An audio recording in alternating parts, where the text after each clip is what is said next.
Well, good afternoon, everybody. It's a real pleasure to be with everybody here. I actually didn't know whether we would get all our panel here because we have senior folks from the Department of Education, and this is budget week for President Biden. And when you have the Department of Education's budget director on your panel, you're always like risking it as to whether he's actually going to show, but Roberto's here. It's a good sign. It's a good sign. So I would say this is a very nerdy panel topic. So I was kind of curious as to whether anybody would show, which is like, how many people, I can kind of see faces, who knows what education R&D even means? Raise your hand. Wow, this is like a great, we're building a movement here. So I think my goal for this session is twofold. We've got incredible folks on this stage who are both applying education R&D, they're building the evidence base of education R&D as funders, and they're also applying education R&D as important policymakers.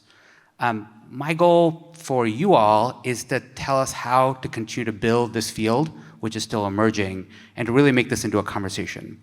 So as Ron said, and huge thanks to the South by EDU community for continuing to raise this topic.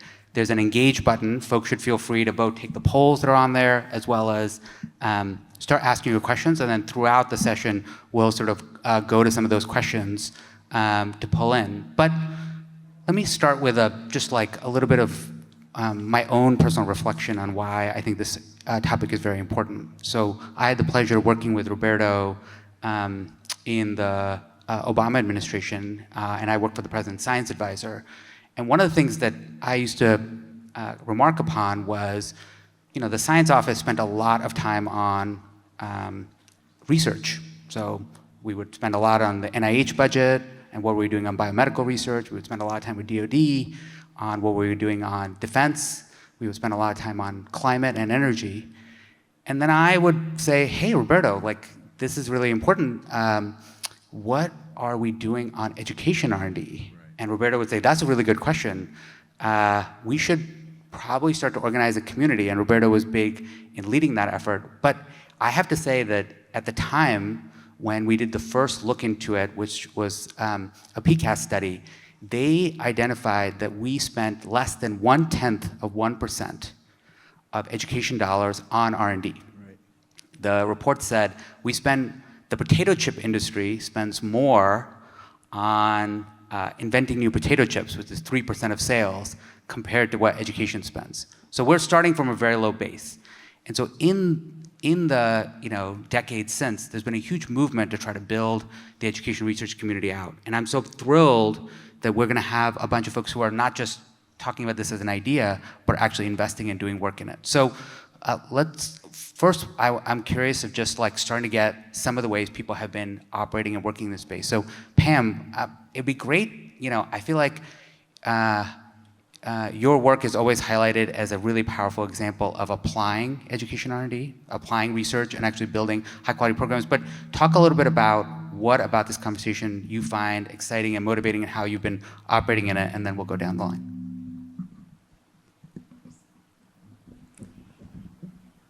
When I was practicing as a physician, which was many years ago, and it was post 9/11, and I walked into classrooms all over the city in the wake of 9/11, and I was struck by the fact that these were schools that didn't have knowledge about the science of learning and development. They didn't have knowledge about how the brain is our learning organ. How could that be? And so that really began to be the reason why I left medicine, founded a nonprofit, Turnaround for Children, to figure out how to answer the question Kumar just raised. What is the knowledge that we need to have? And in addition to founding Turnaround, I founded something called the Science of Learning and Development Alliance, which is 100 organizations strong. But it was to bring this body of knowledge that we actually have today and figure out how to apply it. Now, doing that as a nonprofit has many, many challenges, as we all know. But now it's hard to go anywhere where somebody doesn't speak the phrase, the science of learning and development, because they know that we have to create innovations using that science, and we have to scale them. So every person on this panel is a part of solving that problem, and that's why we need education R&D. So Joanna, talk a little bit about, you've worn many different hats in this space. What is the role that you've had with the research community and this idea of building evidence and applying it, and then just a, an inkling of what the work to be done? Hi, everyone. So yes, I have worn a few hats. I was a researcher. I was working in districts as a policymaker. And now I'm in philanthropy, supporting that type of work. And I think that, as a funder of education R&D, we think a lot about what is the best role for philanthropy to play.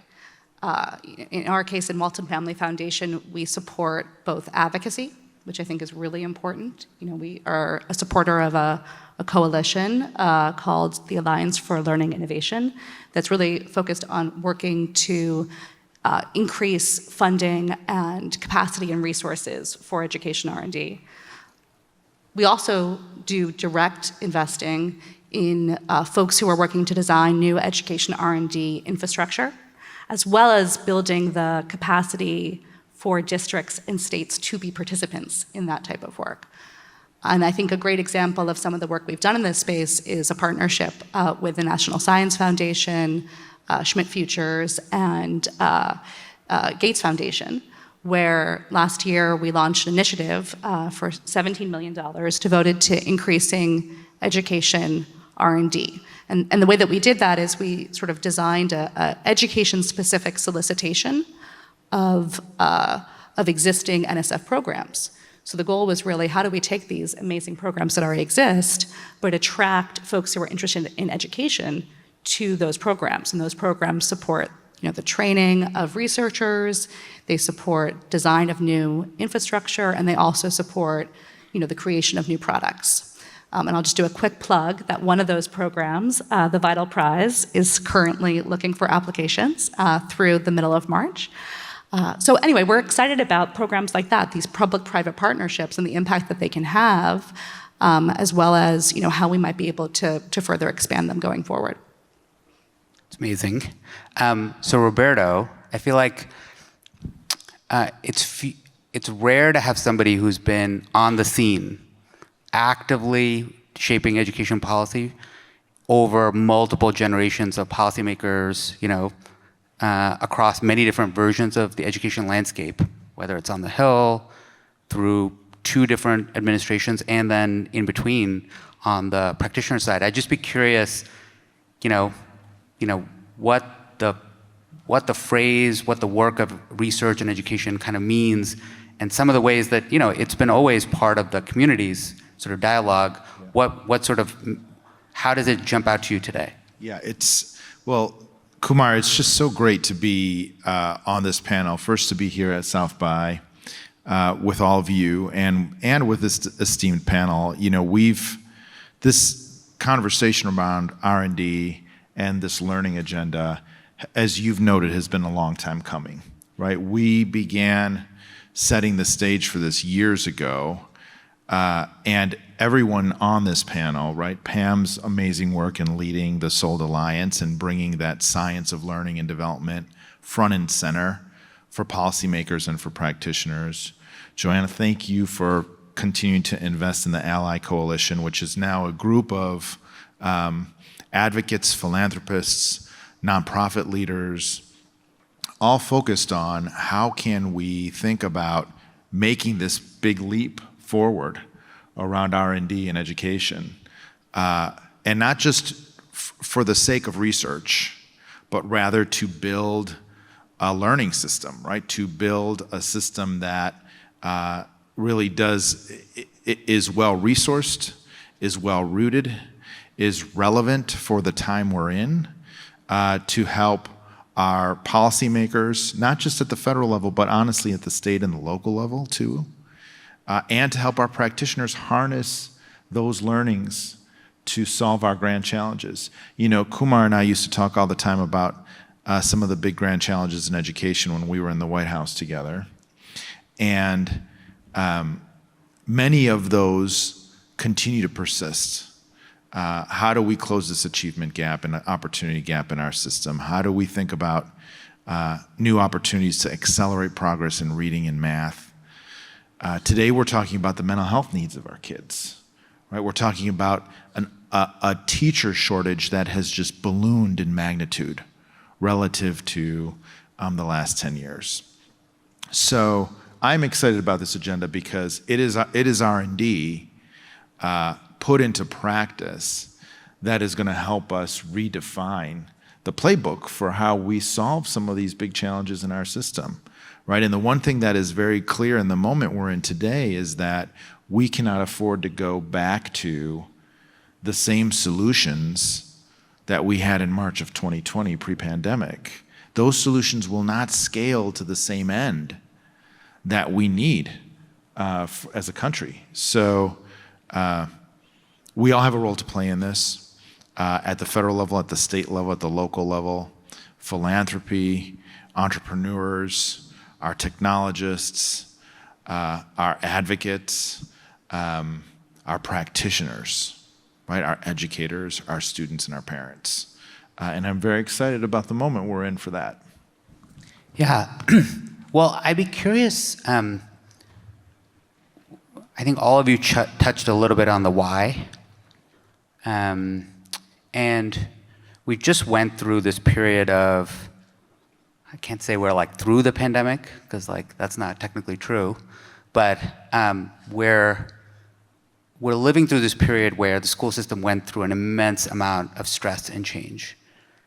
One of the things that often gets said is, well, a lot of folks in the school systems and otherwise were saying, well, do we know how to do X thing? And be like, well, we don't. You know, we don't know if we've, what do we know about high impact tutoring? What do we know about how to provide blended learning that is effective? What do we know about so many of these things? And in the moment, everyone has said, well, we're in a crisis, right? So we just need to do the best we can. But I guess the question is like, it'll always be a crisis. And so I'd be curious, you know, how you all think about, you know, making investments in the infrastructure for how do we figure out what works always feels a little bit like, well, when we catch our breath, we'll have time for that. And then like, there's always like, you know, a thing that, you know, that dominates politics. So I'd be curious how you think about how to, you know, it's like the president talks about you fix the roads and bridges before they collapse, right? There's a thing about how do you make those investments that are long-term along the way so that then you can put them into practice when needed. And I'd just be curious, you know, how you sort of think about that as the long story. And so Pam, like, you know, that question around the immediate versus like learning for the future, how have you sort of straddled that in your own work? So here's the frame that I want us to carry right now. We built a learning system based on what we knew in the 20th century. And that learning system had 4 assumptions that were stunningly false. We believed that genes were the drivers of intelligence. And now we know that context in kids' lives drives their performance academically. We believed that talent was scarce, so we had to have a system that would select and sort. We thought that an average stood for an individual, and now we know an average rarely stands for an individual. And we believed that a factory model was a good and efficient way of educating kids, and now we know that their engagement and their agency matters far more. And we believed that the potential of a child was knowable in advance. And we won't know the potential of a child unless we design the environments to reveal it. So those 5 things were pivotal to the design of the system we've had. And if our idea is to just make that incrementally better, okay, when the NAEP scores came out and everybody was so alarmed, I went back to look at 2019 NAEP scores. They were terrible. Okay, so we've got false assumptions, not good knowledge, having designed a system that can't do the job that we need it to do. If there were a better case for education R&D, I don't know what it is. Okay, if the Department of Defense was going to be solving that problem, they would know that it's a massive redesign problem that has to happen. And it has to happen. I mean, there are a million things I could put on the list, but I just put one thing on the list. And that is that it has been solved in precision medicine that we can get individual people healthy and cured. But we can only get them healthy and cured because we have data to look at them as individuals, not as groups, not as population norms. Okay, it's the what works for this child in this context, and how are we going to have the kind of data systems that give those pictures to the kid and the teachers working with that child, so that teachers can spend time on the human side of teaching and learning, but they have very, very rich pictures of what we need to know about how each child learns. To me, that is the most powerful case for the education R&D that we need. So Joanna, how would you sort of struggle with this question of, in any given moment, there's like a huge imperative for like, you know, what gets results, but a lot of, you know, take the NSF partnership. You know, these things have payoffs over time. And, you know, you've been in environments, whether it's sitting inside a foundation, whether it's sitting inside a city school system or something else where you're, you know, I often felt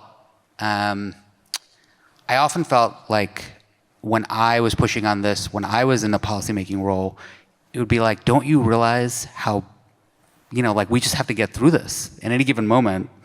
And so how did you sort of modulate, and what's the way that you make the case for making these sort of investments that, you know, don't pay off right away? Yeah. Well, I don't think I'm alone on this panel in saying priority number 1 for education R&D has to be the tremendous learning loss caused by the pandemic. And that is the imperative, as far as I'm concerned.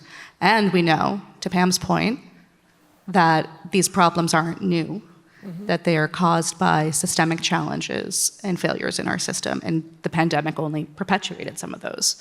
So that's the imperative, as far as I'm concerned. And it obviously says, therefore, we need something new. We need innovation. We need new solutions. From my seat in philanthropy, then the question becomes, how do we seed those new innovations in a way that is responsive to the actual needs of people on the ground, and that can generate solutions that can be implemented well and scaled? I think that I would be very arrogant if I were to sit here and pretend like no one's ever thought of those questions before, right? Everyone in this room probably, and certainly everyone on this panel, has been thinking about these questions for a very long time. But I don't think that changes the fact that we need better infrastructures to make it easier to do research, to make it faster for folks who are in the entrepreneur seat to be able to work in classrooms, to be able to test their solutions, and to make sure that communities and families and educators are active participants in those processes. So for me, the question really just becomes, how do we build on what I think is real momentum right now to address this? And I'm optimistic that while some of these problems are not new, there's a real coalition of folks who are working to address it, including, you know, having active participation with the federal government. And I think that that's huge. So Roberto, you have the unenviable task of being a budget chief, which means you have to make all the numbers add up. And when you have to make the numbers add up, you have to balance against priorities, immediate needs, as you said. At any given moment, the system is under huge amounts of stress along a wide range of things. How do you sort of think about, and you're welcome to make any news on the president's budget if you want to get ahead of him. But Thank you for that invitation, Kumar. But I'd be curious, just as you've been thinking about making these sort of trade-offs internally, what's the case that you sort of think about around, ultimately dollars and cents and how to think about R&D? Yeah. Well, I think we can't afford not to invest more in this agenda, in how we support R&D at the federal level, and in how we equip our state and local districts and our schools to take those learnings and leverage that into a bigger learning system, right? A system where there is an expectation for our districts and for our schools and for our state leaders. They have the resources, they have the support to connect this work around building the evidence base, testing the evidence base, discovering our next generation of solutions and designs, and putting those into practice, putting those into the bloodstream of our education system. So that is going to take a lot, right? Because we have, as you noted, we've not gotten much better in the investment relative to the total share of the budget for R&D. It is less than 1%, right? We know that our healthcare industry spends 17 times more than education on R&D, right? And I think we've become,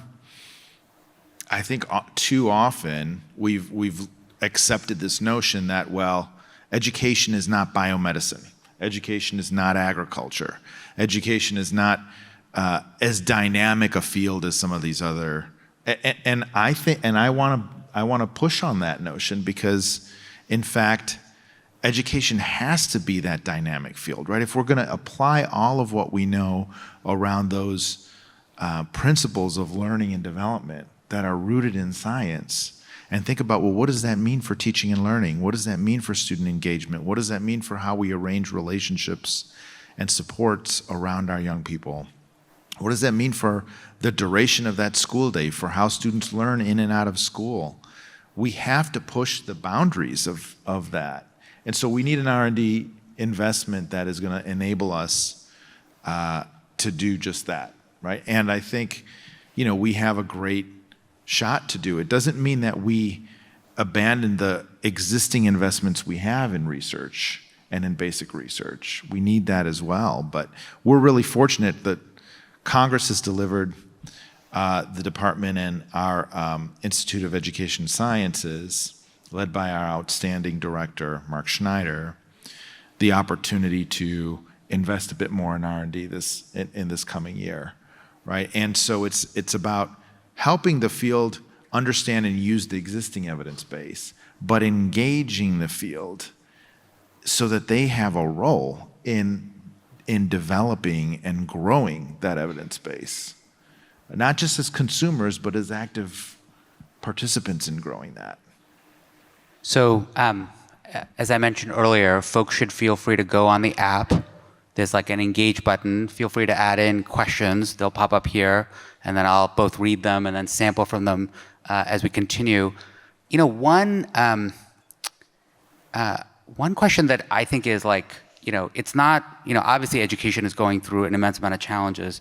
One thing that I always point out to folks is when you take like a broader lens out into just, what's happening in research and technology and innovation, we're just living through a very exciting time, right?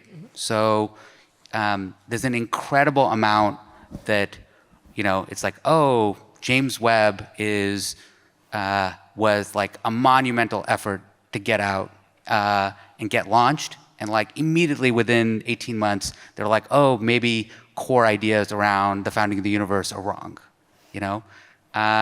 We are developing constant reductions in the cost of genomic sequencing, so much so that advent of personalized medicine is much closer.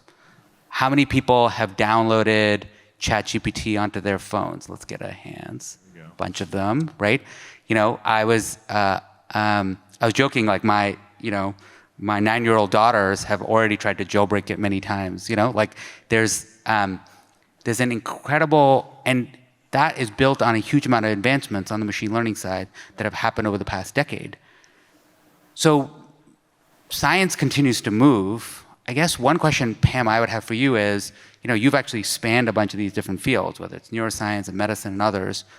What are things that are happening out there in the world that get you excited about, hey, if we can crosswalk that to challenges in education, there's some exciting work that we can apply? I have a story for you. So one of the premier cancer institutions in the country is Dana-Farber. And my family has a long relationship with Dana-Farber. And there is a story that began in the late 90s where the head of Dana-Farber at the time realized that if they were ever going to crack the back of cancer and generate really big breakthroughs, that their data sets were too small, meaning the data set of Dana-Farber. So what the then head of Dana-Farber did was he set in motion a way for 6 cancer centers to share their data about what was going on with patients and what was going on in cancers. And this level of data set, the diversity of it, the scale of it, led to a whole level of visibility of new patterns in cancer mechanisms that you couldn't see in a smaller data set. And once they understood those patterns, it started to open up new therapies. One of the biggest, most of you have probably heard of, which is immunotherapy. That's how the field of immunotherapy was born, because prior to that, the complexity of our immune system didn't lend itself to small data sets.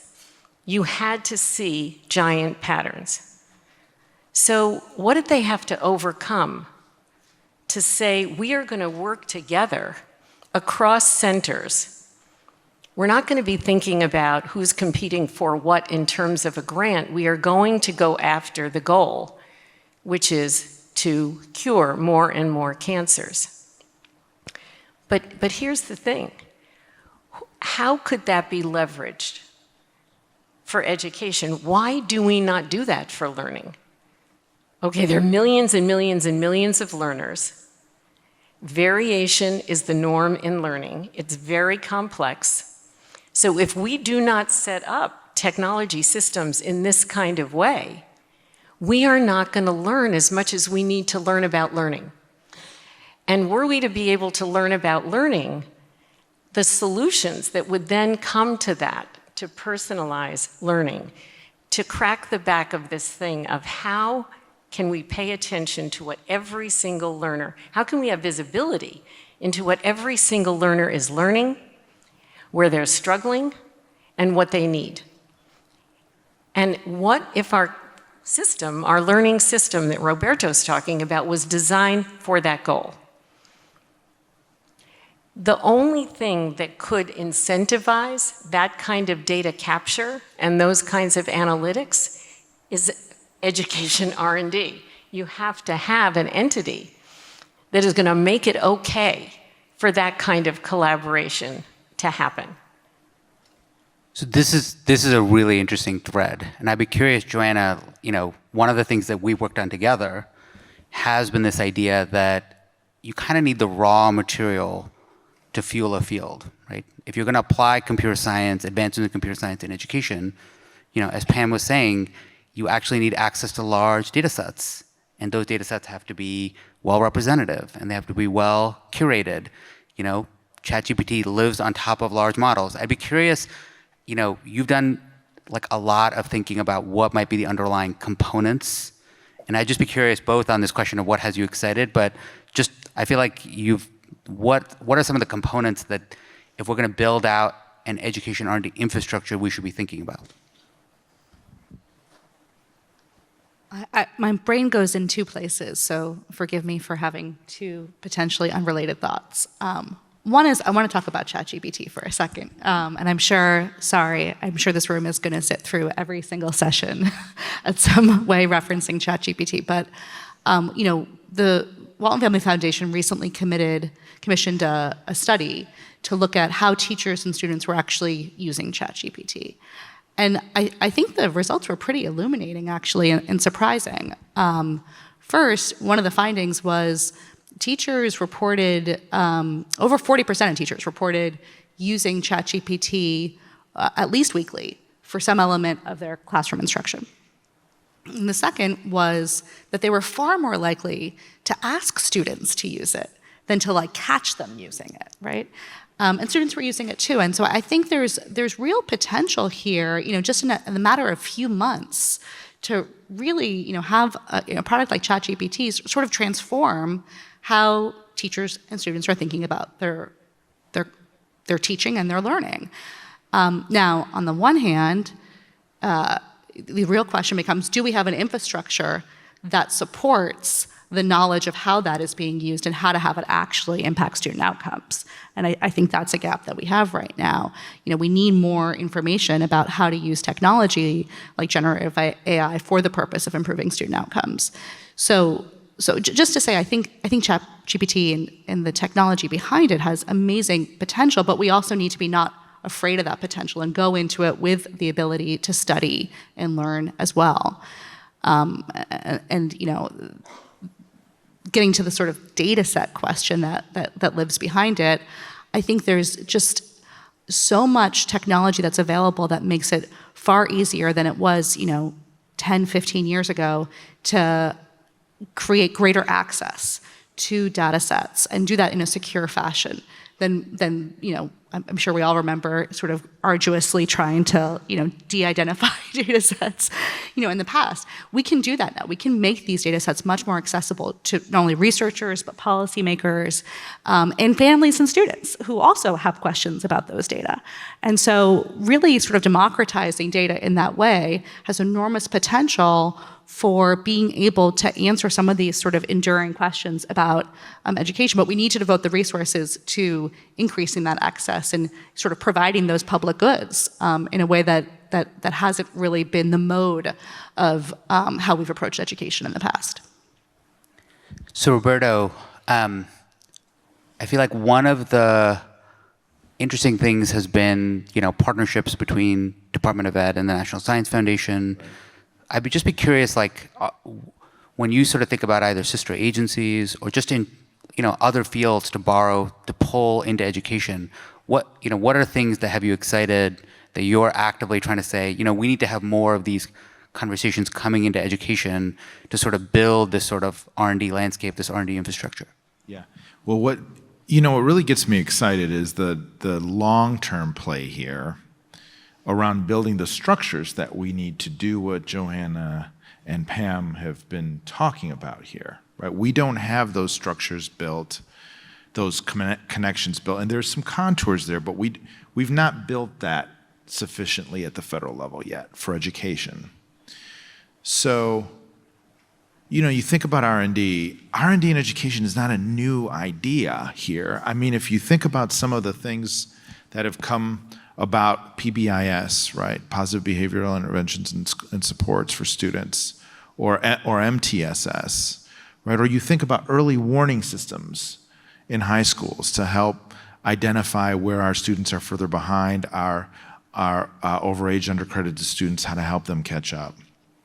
We've had these breakthrough moments in education. We've actually have a track record of beginning to scale some of those interventions in effective ways to the ends of improving outcomes for students. I think what we lack, though, is and I'll also just note we have a current grant program at the U.S. Department of Education, our EIR program, which is a fantastic tiered evidence program and framework. And we just made $160 million worth of grants through that program just a couple months ago.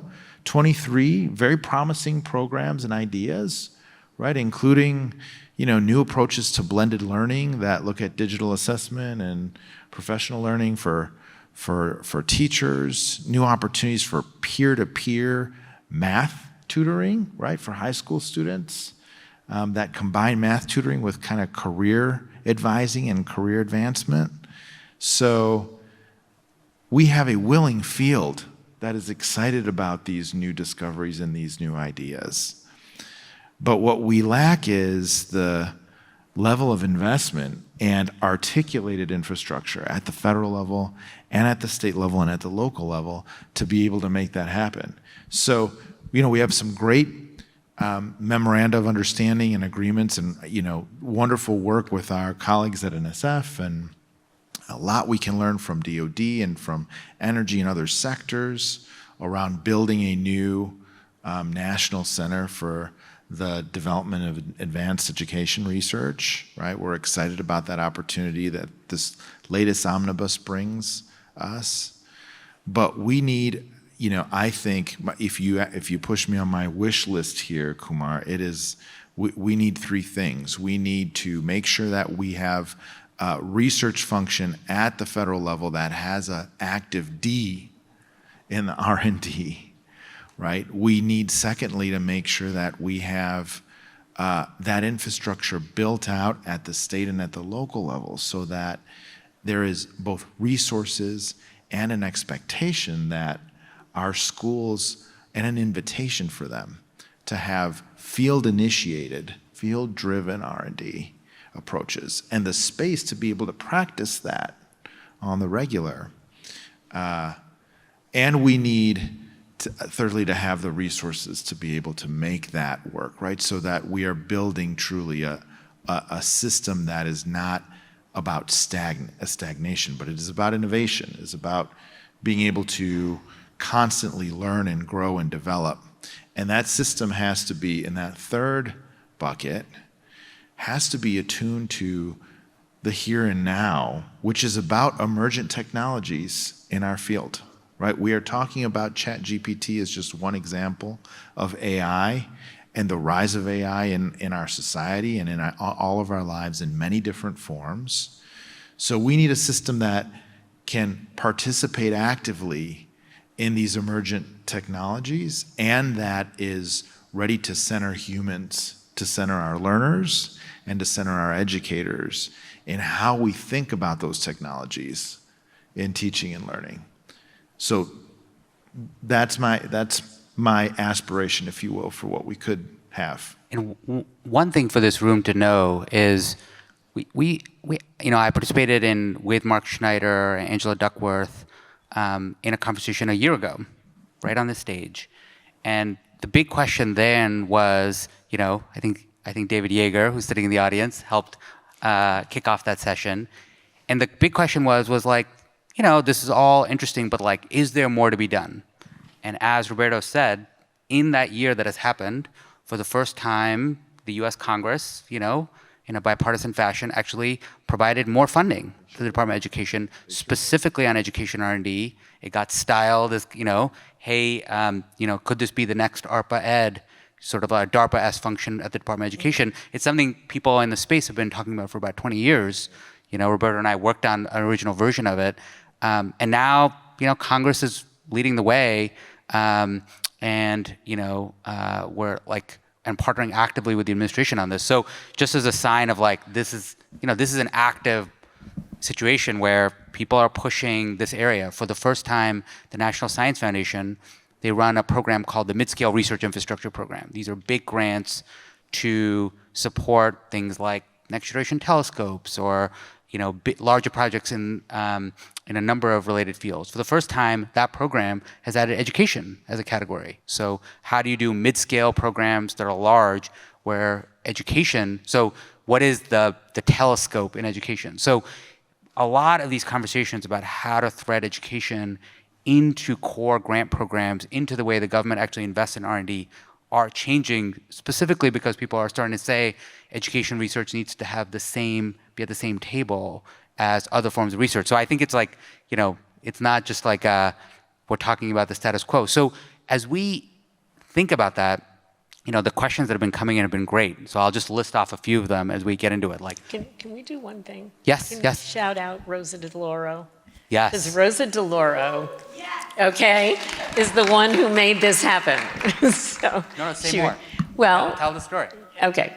Well, Rosa has been a champion of this idea of how, as a country, we have to just have a much more aggressive investment in our children and our children's futures. And she made the connections and connected the dots between what that means, which has always been a part of her legacy in Congress, to what it means for our country to have healthy, educated, powerfully talented kids who become the fuel for this country. And so she was making these connections, and when the opportunity presented itself to embed the nascent funding for education R&D in the omnibus bill, she did a lot of her voodoo of relationships that you have to do in order to get something passed. And of course, Congress changed hands, but she managed to get it done before that happened. And I told her that I was going to say that here on her behalf. Glad you did. I'm glad you did, Pam. And I will just say, like, it is essential, the dollars that the omnibus provided, and that is in large part thanks to Chair DeLauro's leadership there. And we have to also think about, as we see that and begin to pivot to be able to focus more on the D there from a research perspective, how can we think about the bigger, more fundamental investment that we have in our schools, right? That our broader law, that ESEA, the Elementary and Secondary Education Act, governs. What is the role for R&D there, right? And how we think about supporting dollars, not just to some, but really to all of our states in a way that will help build and seed that infrastructure from the ground up. I mean, there's just really wonderful opportunity there. And this is, I think, one of the first steps. I love that story. I think it's a huge sign of, the work that you've done, the work that others have done to make the case. But then I agree. One of the things you realize, I'm a big fan of, and I'll say this to everybody here, I'm a big fan of policy entrepreneurship, the idea that making the case to our elected representatives, to folks in the administration really matters, because often they're very interested in learning, and then they can become advocates too. So Chair DeLauro is a great example where I think, this is a topic that now has momentum because of her leadership and is now picking up, bipartisan allies. And, it's because people said, well, I think we shouldn't just talk about it. We should actually make the case for this kind of investment. So I want to sort of keep us moving into this conversation around how to make all of this actionable. One of the things I like about South by is that it attracts just a really wide range of participants. You've got folks who are in the research community, sometimes in the education research community, sometimes, folks who are doing stuff in whether it's machine learning, neuroscience, cognitive science, other things. You've got folks in the design community that come, folks who are working in education, school leaders, state leaders. I'd be curious, and I'd be curious for everyone's views, and we'll go through it. Just what are ways, if you're excited about the role these investments can play in building this future, what are some of the things you can practically do to be part of this community, to kind of bring your community along? And what are just some of the, and I'm happy to then throw a few ideas out as well. But I think we're here and this far along because lots of people here have been pushing, and I'd be curious how how others can get involved. So Pam, why don't you start? Okay. Well, I want to see us do something that is like what I witnessed at Dana-Farber, the fact that they have a head of informatics and that they use AI to be able to understand what's happening to every single patient and the behavior of every single cancer cell in that patient. So translate to our world of learning. There are a whole bunch of skills, in fact, an entire ontology of skills that we know kids need in order to be able to learn how to learn. And it is absolutely within reach that we could build a platform that simultaneously builds and measures those skills, that creates enormous data lakes for how students are learning, feeds that information back to the student, so that student is perpetually prompted to know how to get better and to know how to learn higher and higher order skills. So this is not done without AI. AI is essential as the engineering tool for this. What I'd like to see happen is that we have that particular kind of innovation in platforms that completely change the role of the teacher, put the agency back in the learner, and give the classroom or school setting a different relationship to the human aspects of teaching and learning.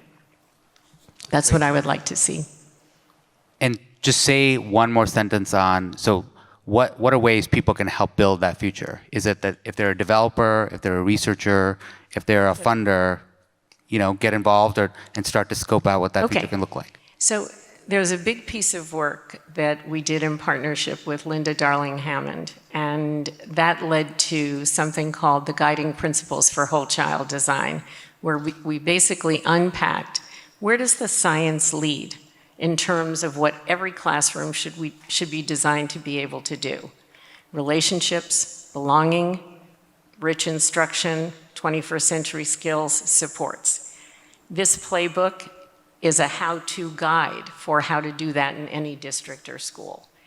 So if the knowledge exists, what's the hurdle that we're crossing? Okay, there's a hurdle in districts and the willingness to go there. So there is advocacy that parents can play an enormous role in pushing for the change that we need. But the thing we have to do is we have to use the knowledge that we have and not fall back to partial solutions that haven't worked. So Joanna, how would you want to sort of challenge the room? What are ways people can get involved? What are different ways they can tap into work that's already started, or if they have ideas, contribute? And folks should continue to keep using the engage and adding. New questions are coming up as you're saying that, by the way. So I'm great.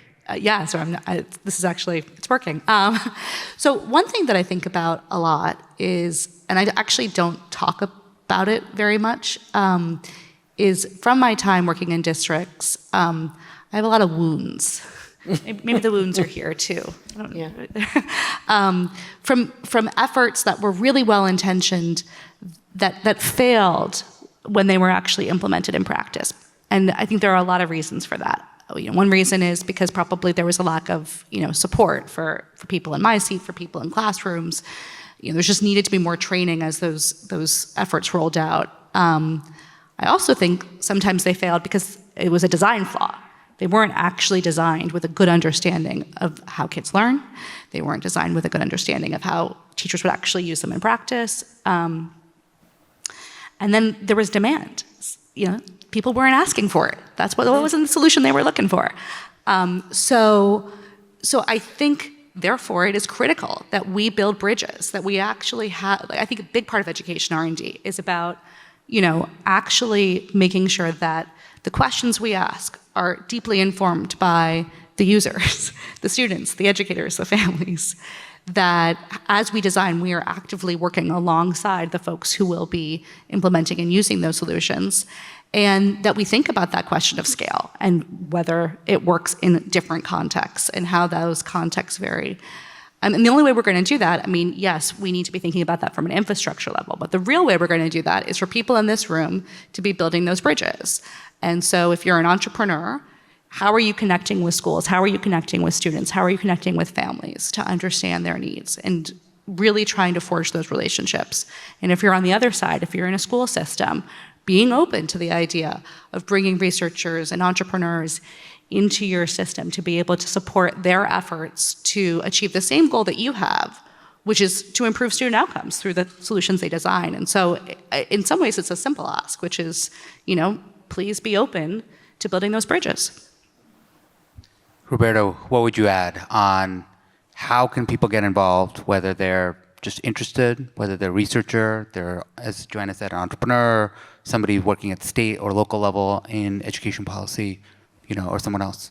Yeah, well, I love Joanna's point around building bridges, because I think that, it does come back down to the opportunity we have with this agenda, with the R&D agenda, to be able to think about, this classic dilemma that we have in education when we think about change and the type of equity and opportunity we want to bring all learners.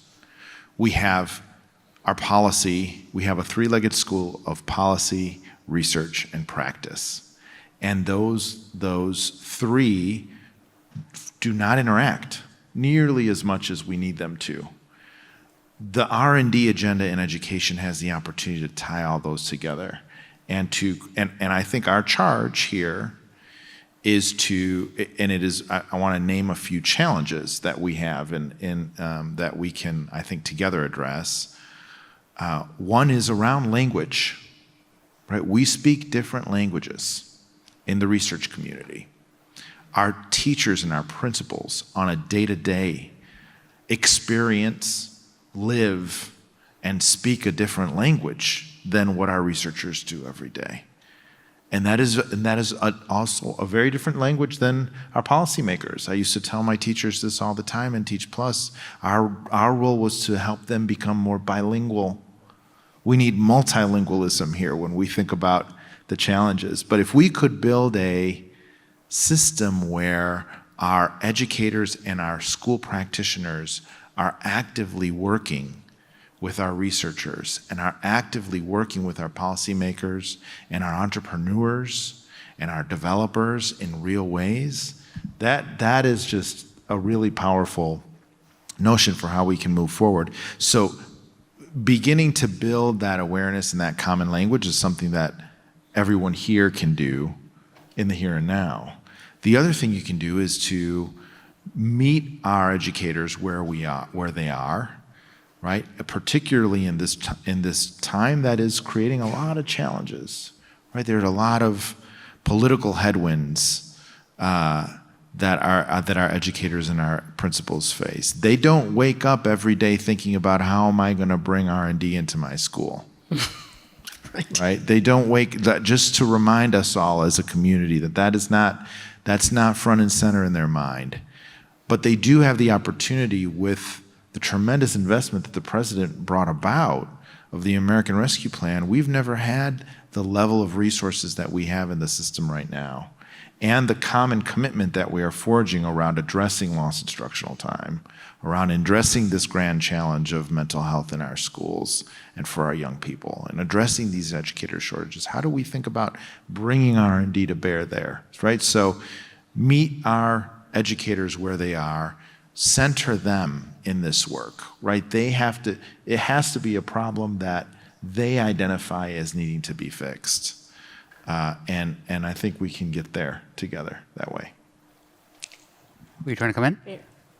There is a resource that came out, a paper that came out a couple of weeks ago by a thinker you're probably aware of, Todd Rose. And he has a think tank called Populace. And every 4 years, he does a study on different subjects, but this particular study is what American parents, kids, and educators feel about the purpose of our education system. And I'd urge you to go and read it. There are stunning, absolutely stunning changes by comparison to the one he did 4 years ago in how our kids and our families are feeling about what they're getting in their education system. Just to give you one headline, first time he did this study, believing that high school was important because it would get you into a good college, and a good college would get you a good job. That same question, which was answered in the top 5 4 years ago, is now number 47. What is in the top 5 today on the minds of kids and families are, how do I find what is going to be fulfilling to me?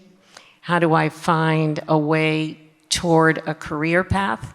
The word career shows up almost in every sentence. A path to social and economic mobility via career. So this report is a picture of what COVID changed in the way people feel about learning systems and education. It's really worth a read. It's a great way that I think we'll try to do our last, fast responses from everybody, which is just what are some things that folks can check out, join, be part of, things that would be really useful resources. So I'll throw just a couple out. So we at Schmidt Futures do a lot of sort of field building work on this side. So one of the things that I would recommend is there's actually a learning engineering Google group. It's open entry for anybody who's sort of interested in this intersection between this emerging R&D community, which folks can check out. As Roberto said, there's a Ally Coalition, which is specifically focused on making the case for education R&D, which has a number of different organizational members that folks can follow along.